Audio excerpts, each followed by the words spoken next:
Hello my lovely witches, I'm here again today with a little video for you about my art witchery practice. I was recently interviewed by a couple of really amazing hosts on a podcast called Witchy Bites about what I do with regard to my art witch practice, how it works, and a whole bunch of other things. We got sidetracked into all sorts of interesting directions. But afterwards, after it came out yesterday, and I realised that there was a lot that I didn't talk about. And I do get a lot of questions about what it means to be an art witch, and I think I can only speak from my perspective, because I think what it means to be a witch is different for every single individual. So I'm not going to speak for other art witches, but from my perspective, art is a part of my practice. It's not the whole of my practice, but it's a big part of my practice, and it's woven through a lot of different areas, a lot of different facets of my practice. So obviously you guys all know that, having seen my book videos, you know that I do a lot of art magic in my Book of Shadows. Not just making pages look pretty, which is part of it, but doing spreads that have meaning. So something like this one, which was, oh, we can get it in frame, about Idun of the Golden Apples. She's a Norse goddess, and I was having a lot of golden apples come up in life for me, weirdly, and I was like, I need to delve into this. And so I learned a bit more about where they are in myths and that sort of thing. This one is a spread I did for the full moon in Gemini in December. And that was sort of my full moon ritual, I suppose, was to actually create a spread that meant something to me at the time, things that I felt were going on in the world for me, things that I felt were associated with the full moon in Gemini, just things I was feeling. And what else can I show you? I'll maybe show you, okay, yep, this one. So another way that I use my Book of Shadows to create art magic specifically is to honour gods and goddesses. So this is a spread in honour of Kernanos, who, as many of you will know, I have been working with quite a lot lately. So that's, you know, art magic in my book. It's not in the slightest bit unique. It's not unusual, and it's probably the first thing that people think of when they think of art witchery. And that's pretty cool. The other thing that I do, that I did also talk about on the podcast, is to do spell work, artworks as spell work. So this is one I did for self-love and harmony just recently for Valentine's Day. And it's a sigil that I've done in gold leaf with that represents love, harmony, beauty, a number of things. And then I've also done some painting of some various herbs associated with love and beauty around the outside. And this, I actually pulled it out of its frame so that you could see it better, because with the glass over the top, it's really reflective, but it sits in my bathroom on my beauty altar. So those are things. The other thing that, you know, you'll know from having a look at previous videos or my Instagram, and again I talked about a little bit on the podcast, is sorry for my arm in the way there, art that is dedicated to my goddess. So I do quite a bit of that.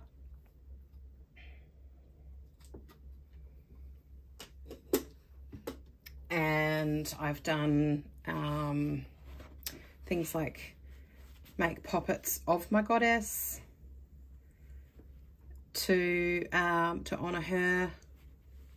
Again, you will have seen this one as well. This is stuffed with herbs, embroidered, etc. And I also upcycle statues that I find in the op shop, because often it's really hard to find inexpensive statues of the gods, particularly a lot of the gods that I work with, which are quite, not necessarily so popular, and you just don't see a lot. So I do some upcycling, like this one. This is my statue of Branwen, and she sits on my beauty altar in the bathroom. She's a goddess of love and beauty. And it was a ceramic statue, you can see, and I've painted it, and I added some various pieces made from polymer clay, baked her in the oven, painted her up, and that way I have a unique piece that is not only inexpensive, but it's also essentially using someone else's rubbish to make something really sacred and really beautiful, which I always think is a really cool thing. I also have made little clay deities, like this little lady. It's not often that you see goddesses portrayed in like sort of neo-pagan type ways that aren't skinny white women. I'm a white woman, I ain't skinny. And it's nice to have a goddess representation that resembles me. So I also have done a few things that have been inspired. As you know, I am a patron of Molly Roberts, and I'm a big fan of her work. And if you're into art magic and you haven't actually looked at her videos, what the hell are you doing over here on my channel? Because hers is truly amazing. Anyway, so I've been inspired by a few things that she's done. She did some cute little autumnal witchy birds out of, again, old op shop, you know, thrift store birds.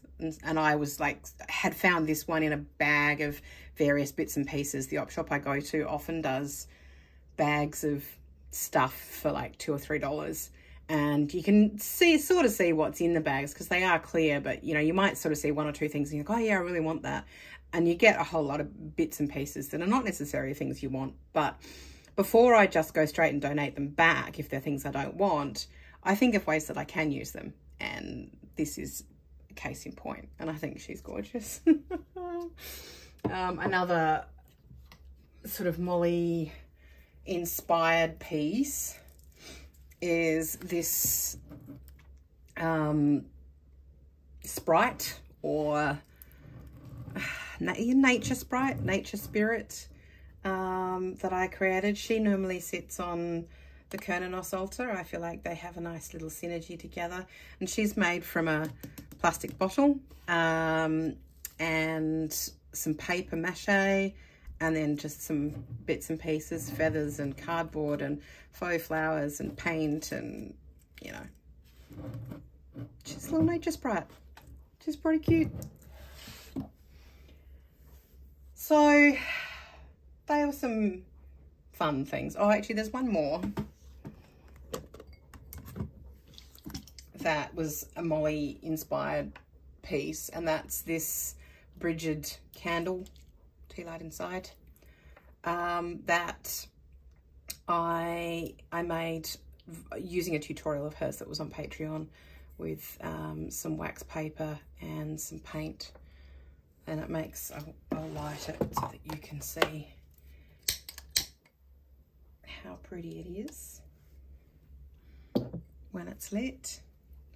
I've only made a couple of these, and I really must have another go because I think they're a really beautiful way to make something magical for my altar that's really unique and different.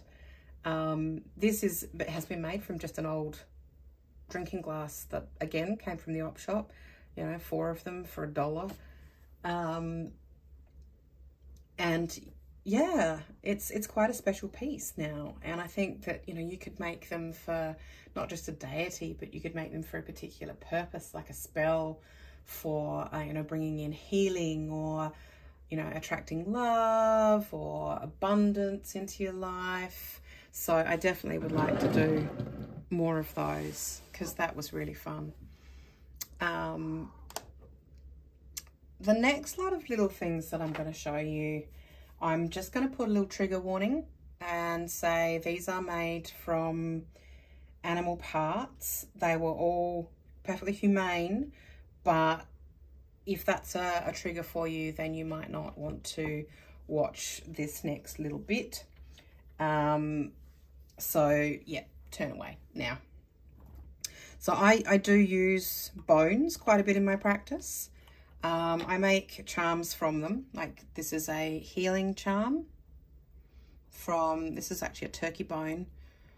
So rather than just, I don't like throwing things away. I'm not vegan or vegetarian. I do eat meat. This came from a Christmas turkey that we had a couple of years ago, and afterwards I made stock with the bones, and then once I'd done that, I cleaned up the bones and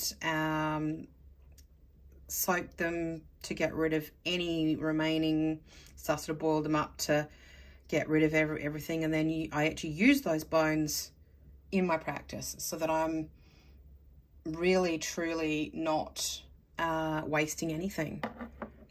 So that's one for healing. This is one that I did for prosperity. And I've also done, this is probably going to be hard to show you, but I'll give it my best. This is a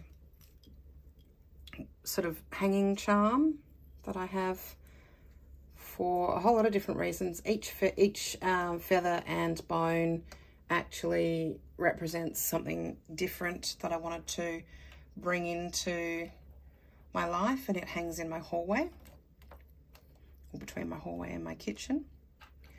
And it's just a really fun way of creating something different and unique, you know, for magic, to bring those energies into your life. Again, you can make them for any purpose.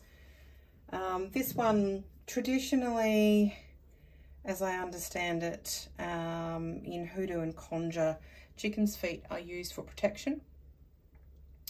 These, you can, again, buy these. You can buy chicken's feet in pet stores and things. They actually use them as dog treats, which is a great way of not wasting the bits that a lot of people won't eat, you know, when it comes to chicken farming, what have you. I've painted this one up for prosperity reasons, so it's there to protect my money. I also have one hanging in my window, which is just a traditional protection charm with some feathers. What else have I got that I can show you? So that's it for the animal stuff. I don't think there's anything else now that has anything to do with animal parts, so moving on.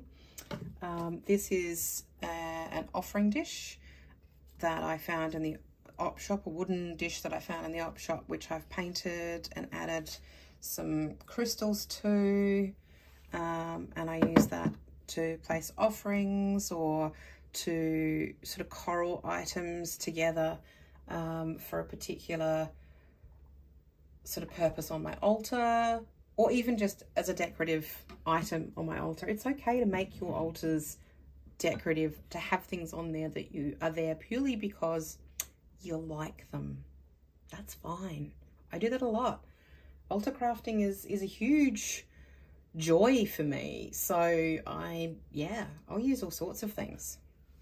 So this is just a fun little piece that I've done with some resin crystals, some amethysts, some glitter, some paint, and it's literally just got incense in it. But it makes a fun and funky container to put my incense in. It could also be used as a spell pot, like a jar spell type of scenario. You could put intentions in it. You know, it could be used for all sorts of things. I've also got, this piece is, it's got wax on it, is something that, there was this little Again, little wooden sign that I found in a bag of stuff from the op shop. It had a really tacky saying on it. I can't even remember what. And I just painted it, made myself a little magic happen sign, added some of my little resin crystals. I like to do a bit of resin crafting, and I've got lots of little crystal molds. And again, it just sits on my altar, sometimes on my studio desk, just to remind me magic happens, you know. It's fun. Then I've got things like this, which was a little wall hanging sort of art piece created to bring peace and harmony. I have this little wooden tile. Again, this is from the op shop. You know, you look at the back and you get, ugh, grubby. It's actually just paint, don't worry. But this was a little coaster. Again, it had, I don't know, something on it. And I've just painted it and decoupaged it with this little labyrinth. So I can actually use it as a finger labyrinth and trace that for meditation. It's a really beautiful way to meditate.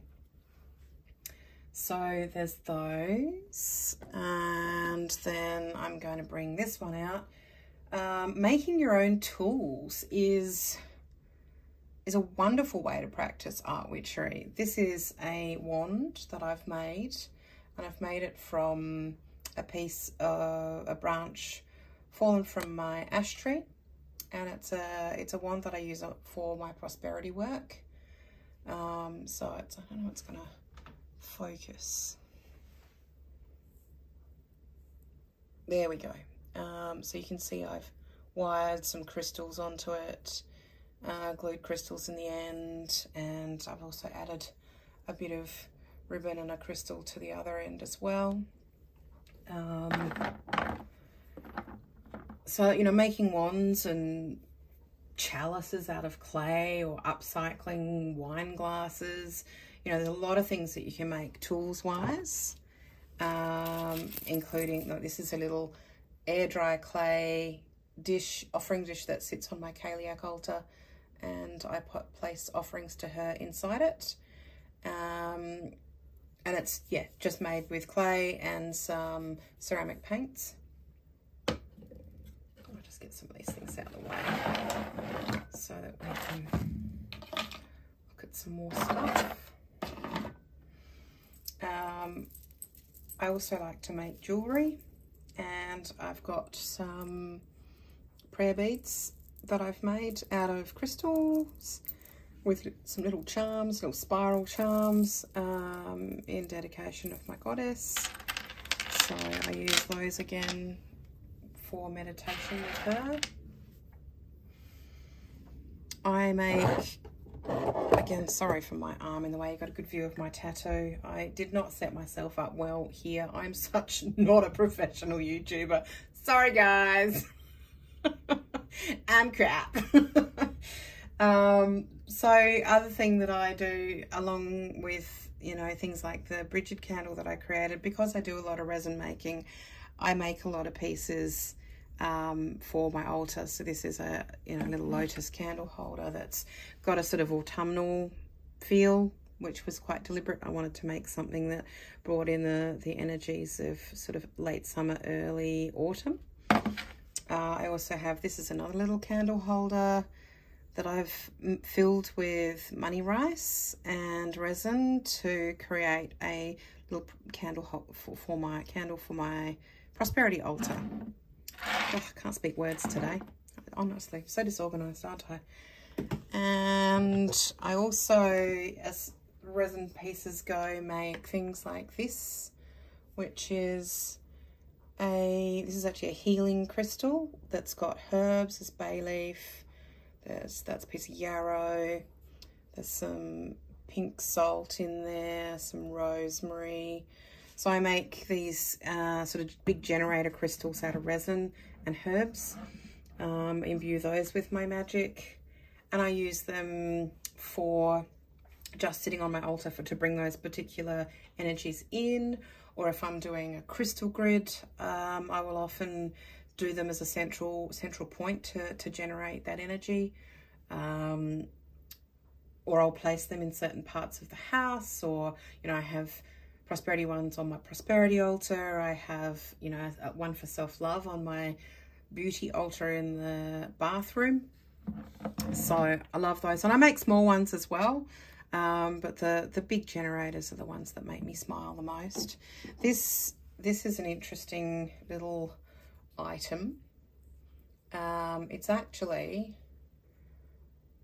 you can see it's got bastet on the end there. Again, these are some resin crystals that I've made, but if we take the lid off, you'll see this is actually a spell scroll tube.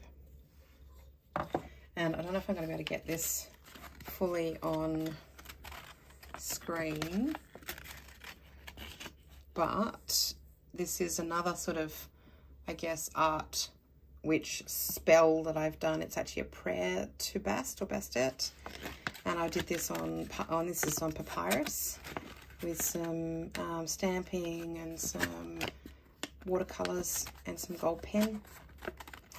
So I just felt like it needed to, rather than be put into, say, my book of shadows or my prayer book, I just loved the idea of it being a scroll and have its own special tube to go into. So there we have that. So that's quite a special item, and I will pull that out when I want to work with Bast or Bastet. Here's me tipping things over everywhere. I'm just going to lean in front of the camera again, because it's not like I haven't done that 5,000 times already today. So I also like to make little charms and offerings as well. So I'll make things like, this is a divination stone that I've made, that I've just painted onto this pebble with some acrylic paint. So again, if I'm doing a tarot reading or a rune spread or something, I'll usually sit that nearby.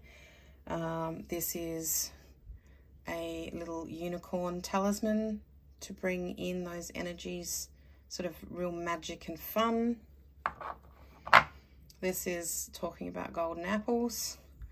This was a little wooden piece that I, again, found in the op shop, and it was around the time of the whole golden apples appearing everywhere in my life. So I painted it as a golden apple, and the golden apples were traditionally for longevity and health and healing. So I use that as a healing talisman. This one's been painted onto a scallop shell, and it's a little spell work offering for bringing beauty into my life. And then I've got some little wooden discs that I've just, again, sorry, they're not wanting to focus. Come on. Little wooden discs that I've put symbols on, like a little heart for love, little dollar sign for money. And they're just little tokens that can go into offering bowls on altars, or as charms to take with me to places. This one is to bring joy, and it's just made from some air dry clay paint and a gold paint pen. Tiny little one that goes, this is a prosperity charm that usually sits in my money bowl. And what else have we got? I'm just going to move the camera around a little bit to give us a bit more space. I'll show you these last two little pieces. This is a poppet, obviously, but it's not just a plain poppet. I've used, this was some fabric from a piece of clothing of mine. So this poppet represents me. She actually is a protection charm, and she's filled with like protective herbs, and she hangs in my hallway, but I can take her down and use her because she does represent me so much, and this was a piece of my clothing. I can use her for other purposes as well, such as healing. I could even use this item, which is a spell block, Again, you know me, I get everything from my op shop. Op shops are the best source of art materials, I tell you. So this, I found 3 wooden blocks. They were painted with, I don't know, I can't remember what was on them, birds, I think. And I've made these sigils on painted papers, and then I've decoupaged those papers onto each side of the block, and I use those to place items onto for charging. This one's a healing one. I also have one for love and one for prosperity, but I could place my poppet on top of this and use it for healing work for myself. I could also put a charm on top of this, such as one, let's say my bone charm could go on top of that, and then that also gets charged by the healing spell block. I can put jewelry on it. I use it for a lot of things. Crystals, put candles on it. Anything that I want to do some, in this case, healing work with. So I've got 3 of those. I love them. But I also have some spell trays that serve a very similar purpose. You may have noticed, if you follow me on Instagram, I did a post recently about my charging plate for protection, and I was charging some of my protection jewelry. And I mentioned, I think in that post, that I had found 6 of these metal trays in the op shop. There's one currently sitting on my prosperity altar for prosperity work that I did. This one is for success. Another one for love. God, that needs a bit of a clean. It's obviously been in my bathroom and been used quite a lot for items. This one is for divination. Again, I'll toss runes onto this, or witches runes, or crystals, or place cards on it. And this one is for healing work. So they're really useful. You can use them for crystal gridding, or other, you know, objects on it for gridding. Use it for herbs. I will often put sprinkle herbs into the tray and then add the items to it. So there's a lot of different options there. Another tool that you can make for yourself is to make a pentacle. This is one that I painted on a coaster. Again, you can pick these up in the op shop really easily. Bit of acrylic paint, and you have your own personal, unique pentacle. I use this for the earth element on my beauty altar. This is used to also represent the water element on my beauty altar. So I try and have something that represents all the elements on all of my altars. I also do additional sigils more as art pieces. You saw the one that I did for bringing love and harmony, the self-love one that I did just recently. Another thing that you can find often in op shops are cute little photo frames, and I will often draw a little sigil. This is a sigil for my goddess, the Kaliak, and put them into a little photo frame, and then they can sit on the altar. I have another even tiny, teeny, incy wincy little one here, and this is my own personal sigil in a tiny weeny frame, and that sits on my altar. I also do printmaking, so some lino cuts, and I recently did some lino cuts of some other sigils. That's a healing sigil, that's a prosperity sigil, and again, this is a version of my personal sigil. What else have we got? Okay, we've got this one. This is a fun one. I created a divination board for self-care, and I use this in conjunction with either my little flip coin, my little yes no flip coin, or another charm, or my pendulum. and I've been really enjoying using this, and it was a lot of fun to make.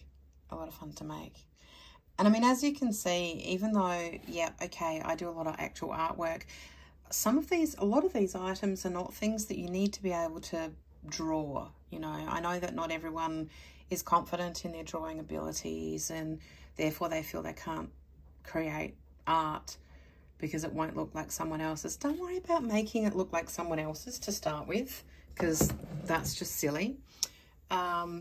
Do things for yourself, not to make other people think they look good. This is your personal practice, and it's about what is fun for you. And if you want to make creative things and do creative things in your practice, it only matters to you what it looks like. It doesn't matter to anyone else. It's not anyone else's business. But you don't have to be someone who's confident at drawing. You know, I mean, that is a piece. You know, a lot of these. This is just some cut papers, and they're glued to, you know, with a bit of Mod Podge to a tray. You don't need to be able to draw. Decoupage and collage are two of my all-time favourite ways to to art in general. Decoupage is something that I started to do in the 80s when I was at school, and it was quite trendy at the time. And it's something that is a bit of a go-to for me when I think of what can I do with this? Oh, decoupage it. But I also like to make little sort of wall hanging type charms as well for my house. I found, again, in the op shop, I found a whole lot of pieces of quite long pieces of cinnamon, or they're probably cassia, but it doesn't really matter. I made this guy who sits in my kitchen as a kitchen witch charm. I cleansed the pieces of cinnamon and then I've made them into this pentacle. So as I said, that sits in my kitchen as a kitchen witch charm to bring magic and energy and good things to all of my cooking, whether I'm doing specifically kitchen witchery or just making a meal. And every Beltane I do, because I am a solitary witch, but I like the concept of weaving spells via the maypole, I do either sewing or weaving magic. This is the piece that I created this last Beltane, which is just woven into a branch. I love to find these forked branches and do little nature weavings with them with specific purposes, and this one is for prosperity. I also have one that I did quite some time ago for healing work, and that actually now just hangs in my bedroom to help bring healing energies in. I feel like it's still doing its job. I think that's an interesting thing with art magic, is once you've created the piece, you need to know where it's going to go. For some pieces like these, they might be up in a sort of semi-permanent spot on a wall, hanging in a window, hanging from your rear view mirror. I make charms for protecting my car this way. Or there might be paintings that go on the wall, or, you know, things that sit on a shelf, or there might be items for your altar, and therefore they might be there all the time, depending on whether you're the kind of person who changes their altar drastically or not. I find things sort of come and go on my altar. There are some pieces that seem to remain for years. Sometimes pieces only come in for a season or a Sabbath or a particular festival. Then they'll, poof, no, they don't feel right. So they'll go either into a drawer or somewhere else. I might pull them out again later. Some pieces are entirely done for Sabbaths and festivals. And on that, I can show you a couple of pieces that I've done recently that have been for particular purposes. So for the summer solstice this year, I made a little clay henge. I tried to get it as sort of semi-accurate as possible. So I made a little stone henge for myself, and that sat on my altar for the summer solstice, and probably will again next year. I also made another little litha piece, which little sort of altar tile with the triple spiral and sun. So that was another sort of specific piece for a Sabbath. Somewhere in here, if I can find it. There it is.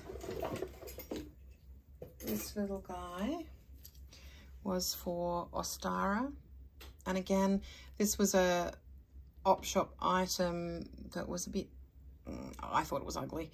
I think it was designed for a child's room or something, and I gave it the Art Witch touch, and it sits on my altar at Ostara.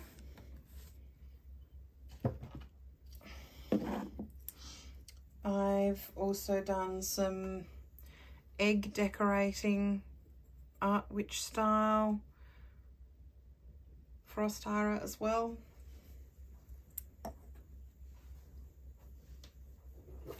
Again, sometimes you find things in op shops and you think, well, I'm not quite sure what to do with that, and boom, it's an egg for an Ostara decoration. I'm not sure if I've got anything else in here that would be interesting to show you. These were not part of my original plan. No, I don't think so.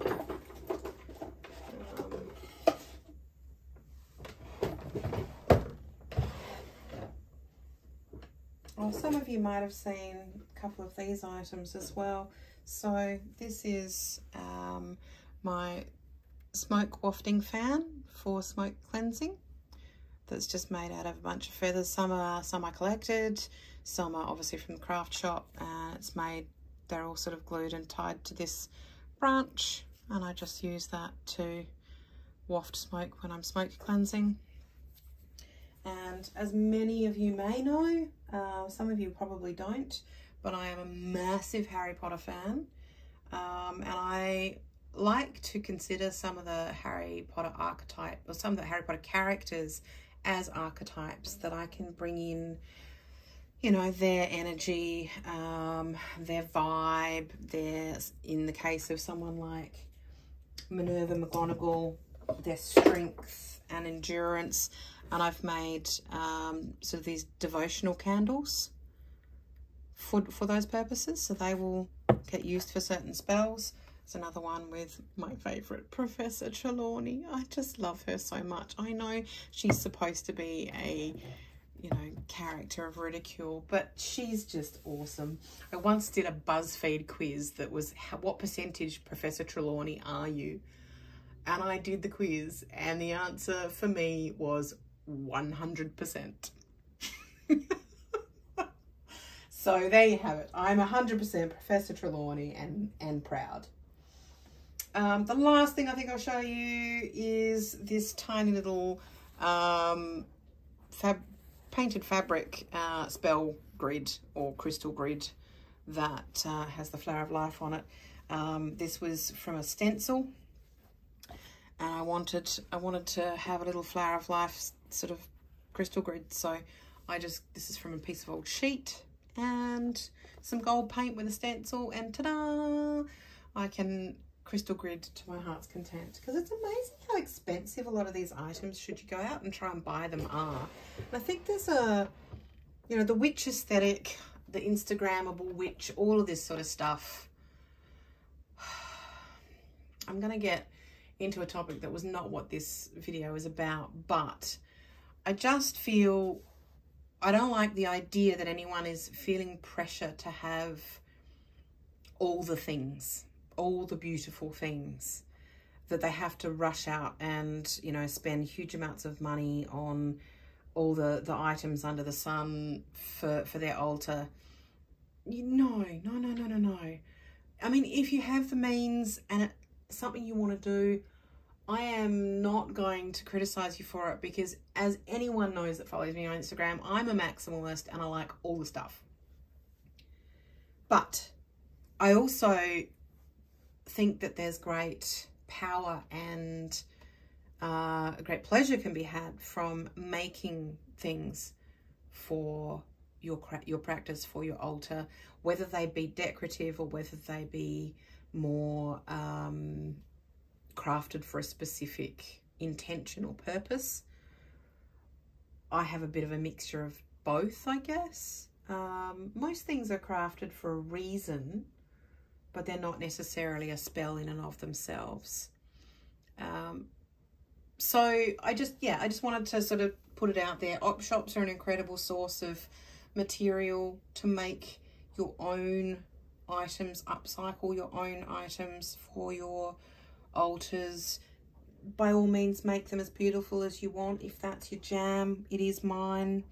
But you don't feel like you're pressured to rush out and spend lots of money, that you're going to be more magical if you do, because it's not the case. It just isn't. You know, you can perform magic with almost nothing. You perform magic just within yourself. But I mean, most witches are a bit magpie-like and attracted to shiny things. Don't feel you have to spend huge amounts of money on them. You can be attracted to shiny things and have shiny things on your altar or whatever, for whatever part of your practice, but you can actually make them yourself. You can find them and upcycle, and you know, that's a lot of fun. Look through your garbage bin and use a plastic bottle to make a sprite for your altar. Do